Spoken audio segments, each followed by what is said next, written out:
मुख्यमंत्री किसान है ही नहीं, कान बैठ गई पर्ची निकल गई। स्टेट में इनकी सरकार और कह रहे हैं हम तो पूरी विश्व की चौधराहट कर रहे हैं। तो ये कथनी और करनी में फर्क भारतीय जनता पार्टी का, इनको कोई लेना देना नहीं है विकास से और काम से और जनता की समस्याओं से। सरकारों को मजबूर करेंगे कि वो काम करे और ना करे तो उस सरकार को उखाड़ फेंकने का संकल्प कांग्रेस के कार्यकर्ताओं ने आज लिया। इसके ऊपर सरकार को गंभीर होना चाहिए। मुख्यमंत्री जी हंस रहे हैं। आप भी पाना चाहते हैं सरकारी नौकरी और करना चाहते हैं प्रतियोगी परीक्षा की तैयारी, तो सीकर की नंबर 1 एकेडमी बैंको करियर एकेडमी से जुड़िए। यहाँ bank, SSC, railway, police, CET की तैयारी करें। 11 सालों में 2500 से ज्यादा छात्रों को मिली सरकारी नौकरी। तो देर किस बात की, आज ही आएं। बैंको करियर एकेडमी, उद्योग नगर थाना के पास, नवलगढ़ रोड, सीकर। नमस्कार, राम राम। मैं रिपोर्टर दिलराज और आज बाबा साहब भीमराव अंबेडकर की जयंती और बिको उपलक्ष्य के मायने जिला कांग्रेस कमेटी है बाका कार्यालय में एक बड़ी सभा को आयोजन करो गयो और बेटा गोविंद सिंह डोटासरा मुख्यमंत्री के ऊपर जबरदस्त हमलावर हुआ। बात करें कि कुछ दिन पहले बयान आयो हो मुख्यमंत्री भजनलाल को कि किसान है जो सिर्फ और सिर्फ साल के मायने 20-25 दिन काम करे, तो बिको ऊपर गोविंद सिंह डोटासरा पलटवार करता हुआ कियो कि नहीं, मुख्यमंत्री है जखो किसान है ही कोनी। मुख्यमंत्री जखा के बात करे आपको चुनावी है जखो पर्चियों भरियो बिकमाई ने लिखियो के अत्ता सिर्फ गज को प्लाट है और के जमीन के नाम पर तो एक बीघा कोनी जना के मुख्यमंत्री भजनलाल शर्मा है जखा किसान ही कोनी जना किसाना की बात किया करे और इको जवाब के किसान देसी और भी बहुत सारा मुद्दा जखा के ऊपर गोविंद सिंह डोटासरा जचार बोलिया। संविधान के ऊपर भी बोले बाबा साहब अंबेडकर संविधान निर्माता, लेकिन संविधान को पालन है जो बीजेपी को नहीं करवा रही।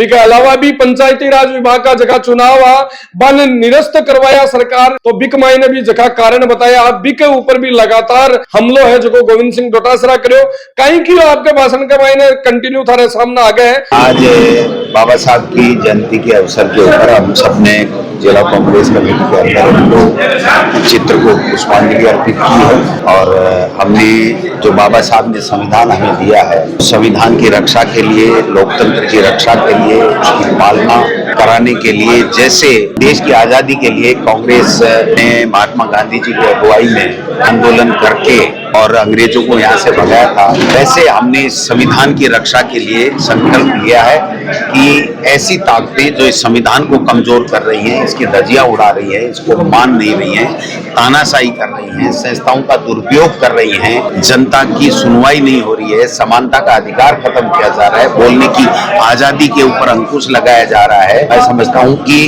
गरीब को कैसे वो आरक्षण लेकर के दूसरे समाजों के बराबर आ जाए, उसमें बाधा डाली जा रही है। नगर निकाय चुनाव और पंचायत राज के चुनाव संविधान में स्पष्ट व्यवस्था होने के बावजूद नहीं कराया जा रहा है। इन सब के बारे में चर्चा करके एक संगोष्ठी में और ये संकल्प लिया है कि हम जो बाबा साहब ने हमें संविधान दिया वो हमारे देश की आत्मा है, उसको हम लोग कहीं कोई आंच नहीं आने देंगे और उसके मुताबिक सरकारों को मजबूर करेंगे कि वो काम करे और ना करे तो उस सरकार को उखाड़ फेंकने का संकल्प कांग्रेस के कार्यकर्ताओं ने आज लिया। अब आज प्रदेश के अंदर जो है काफी जो महिलाओं के साथ रेप की घटनाएं भी सामने आ रही है, जो अराजकता। देखिए, इनका चाल, चेहरा और चरित्र पूरी तरीके से एक्सपोज हो चुका है। आज महिलाओं के साथ में रोजाना अपराध हो रहे हैं, बलात्कार की घटनाएं हो रही हैं और पहले हमने सबने समर्थन दिया और यही देश के प्रधानमंत्री मोदी जी है। उन्होंने जो कानून महिला आरक्षण के लिए लेकर के आए, उस आरक्षण के उस व्यवस्था को हमने सबने स्वीकार किया और अब दोबारा लेकर के आ रहे हैं, क्योंकि उन्होंने जानबूझ करके उस वक्त उनको महिलाओं को आरक्षण देना नहीं था, इसलिए ऐसे क्लोज डाले कि 2026 की जनगणना आएगी और फिर 2029 में डिलिमिटेशन करके करेंगे। तो जनगणना का काम और डिलिमिटेशन का काम मोदी सरकार को करना था, अफगानिस्तान को, नेपाल की, पाकिस्तान की, अमेरिका की सरकार को नहीं करना। इसलिए इन्होंने ये कार्य करने में विफल रही और अब कह रहे हैं चूंकि बंगाल चुनाव में वोटों को साधने के लिए इनकी हालत पतली है, इसलिए ये इस तरीके से लोकसभा का स्पेशल सेशन लेकर के आए हैं।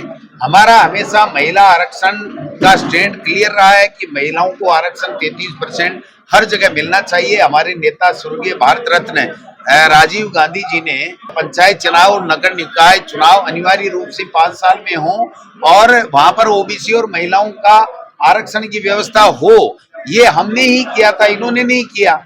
ये तो इसकी धज्जियां उड़ा रहे हैं। तो आप एक तरफ तो कह रहे हैं कि हम संविधान में संशोधन करके महिला आरक्षण लागू करेंगे, और एक तरफ जो संविधान की व्यवस्था है उसको ही मानने से मना कर रहे हैं और उसकी धज्जियां उड़ा रहे हैं।